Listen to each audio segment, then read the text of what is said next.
My name is Dr. Byron Iizuka. I'm a fellowship-trained pediatric orthopedic surgeon. I did my training in Orlando, Florida under Dr. Charles Price, and I've been practiced here in Hawaii. I was trained like everyone else to treat stable elbow injuries with a long arm cast, which I did for years. But over time, certain complaints kept coming up with patients' parents, one of which was the difficulty in using their hand. They would sometimes rub in the thumb area of the cast and get some irritation there. And a real common complaint from parents was that they couldn't wash their kids' hands in the cast. And so it made me think, is that portion of the cast that extends over the hand really necessary to treat these fractures up at the elbow? So I sort of experimented and did some research, and I actually came up with a slightly modified version of a long arm cast, which I call hands-free cast. And it's like it sounds, it's a cast that just doesn't cover the hand, and that worked great for me. And I've treated kids with that for years and years. And again, kind of taking the KISS principle even further, I then began to ask myself, is a cast even necessary? Could I design a brace that has the same design as its hands-free cast and use that instead to treat these children? And that's when I approached Healy & Weber about collaborating.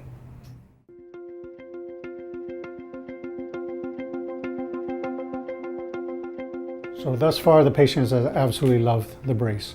Everything that it's meant or designed to do better than a cast, it has proven to do so.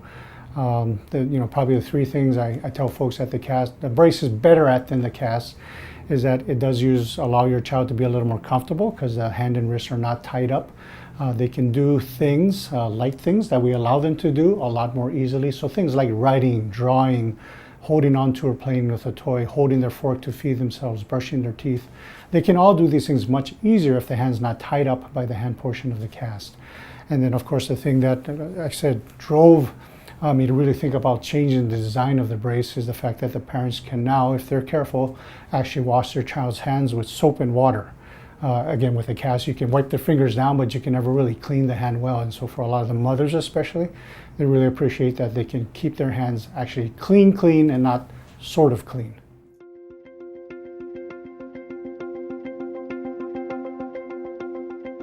Anyone that's motivated to take care of their arm in a way that's different and that can accept the fact that this brace will, in the right set of conditions and the right set of rules followed, do much better than a cast. Those are the patients I like to take care of because they're very excited about the brace. We haven't even put it on, and they're really excited about getting this brace.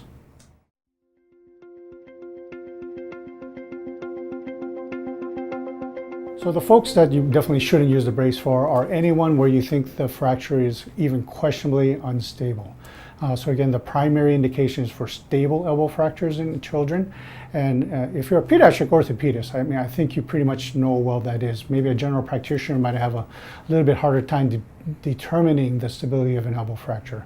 Certainly anyone, as you're having this discussion and going through this shared decision-making process, you get a feeling that either they don't understand or perhaps they're very uncomfortable with the idea of using a brace rather than a cast. It's probably better to go with the cast as the old standby. There are some people I think that sometimes maybe just don't understand despite your best explanations of what the brace can and can't do. And certainly I would not hesitate to instead use a cast for that type of patient.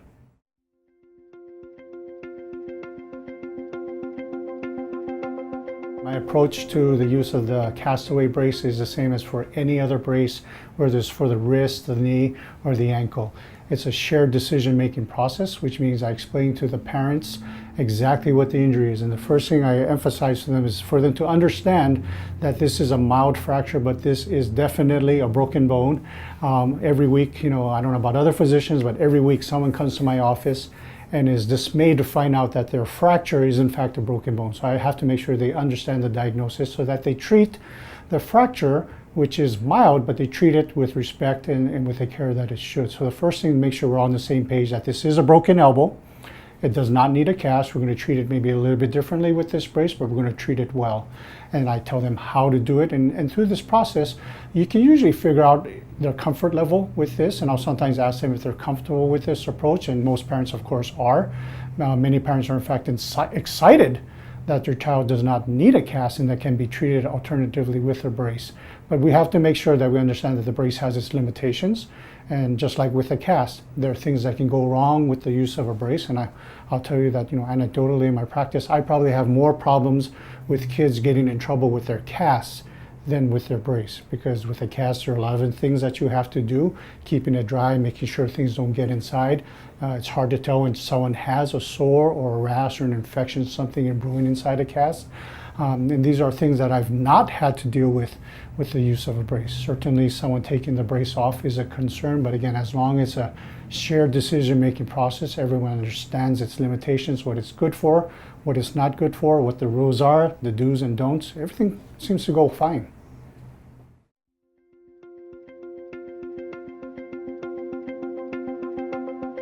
The great thing about this brace is that I think there really are so many angles that you can take for why it's better than a cast. So they're the obvious things that I talk about with the patients every time.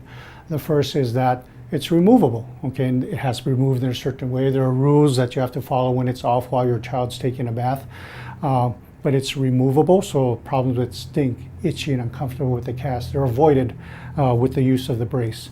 It is a time saver because it's a lot quicker for me to put on the cast at the visit and also to have the cast removed when they come back for their follow-up x-rays than it is to put on a cast and remove a cast. So the brace is a time saver actually in the clinic visit as well.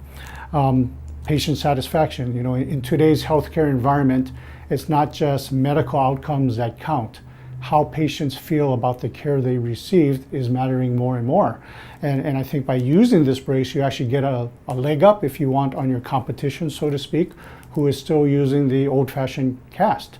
I can just imagine the conversations that some of my patients may have with other patients when they bump into one another and someone's got this nice fancy looking brace and someone else has a cast, and we've got the same injury. I thought, how did you get that brace? And I got this cast.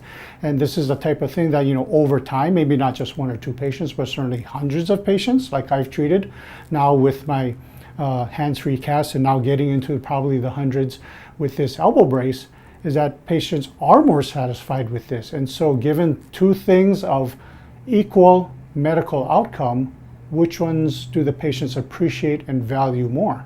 Well, I think we're going to see that something like this is going to have a very meaningful impact on what patients perceive as value.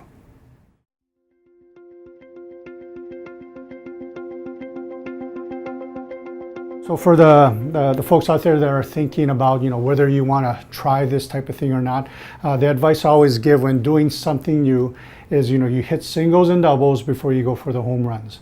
So again, if you're going to use this on someone, I would probably use it on a little bit larger child. So we have three different sizes. This is the medium that I have here, but there's a larger one and a smaller one. I would probably stay away from the smaller one in the younger child for the reasons that the younger kids tend not to be able to listen just because they're younger, and parents are, I think, a little more squeamish about their 3-year-old, which I have absolutely treated with this brace, but I'm comfortable with it. So I would probably start maybe with the toddler, the 6 or 7-year-old that has the type 1 totally non-displaced, totally stable supracondylar fracture as your first one, and get a few of those under your belt first. Get comfortable using the brace, get some confidence in the fact that the brace works as advertised, and then go to maybe a smaller child or a different type of fracture, or even one that is still slightly displaced, but definitely not unstable. So my personal indications for the use of brace, like anything else that we do in medicine, has expanded quite a bit from what I started with. I started off with stuff that was super safe, non-controversial, that I knew would not in any way get me into trouble, and I've expanded a little bit out beyond there.